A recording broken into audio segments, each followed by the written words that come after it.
Hi மக்களே, நான் யூடியூப்பில் வந்து முடி பாப்பாவுக்கு கொட்டிக்கிட்டே இருக்குன்னு ஒன்று வீடியோஸ் பார்த்தேன்.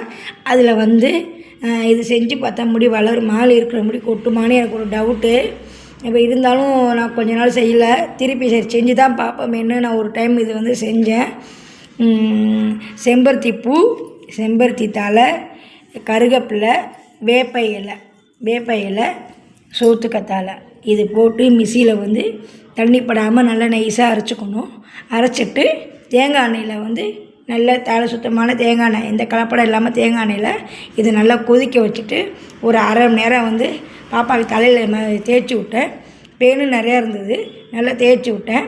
இப்போ கொஞ்சம் முடி நீளமாக வளர்ந்த மாதிரி எனக்கு ஒரு தெரியுது. பூச்சிலாம் இருந்தது, நல்லா முடி வந்து சைலிங்காக ஒன்று போல் இருக்குது. செஞ்சு பாருங்கள், இது உண்மை தான். இதை வந்து போட்டு அரைச்சி பாருங்கள். கண்ட எண்ணெய் கண்டதெல்லாம் தேய்க்கணும் தேவையில்லை, கண்டதெல்லாம் போட்டு வைக்கணும் தேவையில்லை.